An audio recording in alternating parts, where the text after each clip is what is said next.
주택담보대출 받을 때 고민되시죠? 고정금리로 할 것인가, 변동금리로 할 것인가.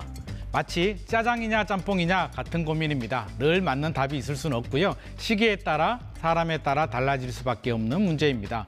고정금리냐 변동금리냐 그것이 문제로다. 오늘 기린만의 복덕방에서 속 시원하게 해결하도록 하겠습니다.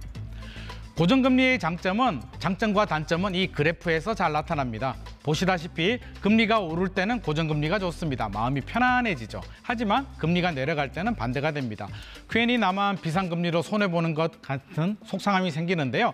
변동금리는 당연히 반대입니다. 기준금리에 따라 움직이니 특별히 손해볼 일도 없고요. 이득 볼 일도 없습니다. 마치 시류에 사는 인생 같은 거죠. 요즘은 어떤 금리가 더 인기일까요? 보시다시피 최근 고정금리 비중이 늘어나다가 올해 들어서 다시 변동금리로 돌아서는 분위기입니다. 금리가 곧 내릴 거라는 얘기가 많다 보니 변동금리가 더 낫겠다고 생각하시는 분들이 더 늘어난 것으로 판단이 됩니다. 하지만 주택담보대출은 만기가 보통 20년에서 30년 정도 되기 때문에 그 긴 기간 동안 금리 변화를 예측하는 건 현실적으로 불가능합니다. 하지만 우리는 현실적인 전략을 찾아야 되겠죠. 무엇보다 대출자의 우선순위가 중요합니다.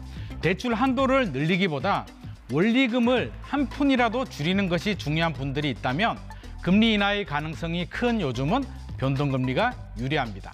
반면 종잣돈이 부족해서 대출 한도를 더 중요하게 생각하시는 분들이라면 고정금리가 더 낫습니다. 왜냐하면 최근 스트레스 DSR이 도입이 되면서 변동금리 대출 한도가 고정금리보다 더 줄어들었기 때문입니다. 단 주의해야 될 점이 있습니다. 시중 고정금리 대출은 상당수가 무늬만 고정금리입니다.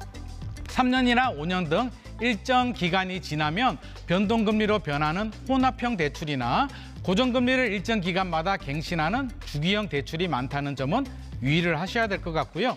대출 기간 내내 금리가 일정하게 고정이 되는 순수 고정금리는 보금자리론 등 정책 대출밖에 없습니다. 이런 정책 대출은요, 금리가 상당히 낮고 좋기 때문에 조건만 좋다면 반드시 고민 없이 받으시는 것이 좋겠습니다.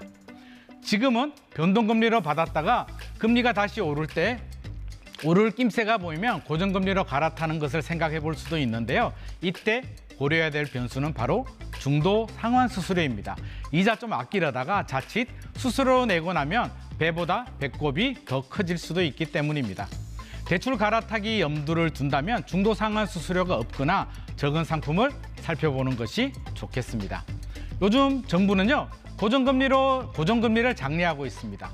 은행에 고정금리 대출을 늘려라고 압박을 하기도 하는데요. 정부 정책에 따라서 고정금리를 받아야 하나 생각하실 수도 있지만 반드시 그런 것은 아닙니다. 정부 입장에서는 고정금리를 많이 받아야 금리가 급변할 때 가계부채 관리가 쉬워지기 때문이지만 개개인의 선택은 다른 이야기죠. 정부는 정부고요. 우리는 우리입니다. 지금까지 말씀드린 각자의 우선순위와 현재 금리 상황을 꼼꼼하게 체크를 해서 유리한 선택을 하시는 것이 좋겠습니다. 지금까지 머니 시그널이었습니다.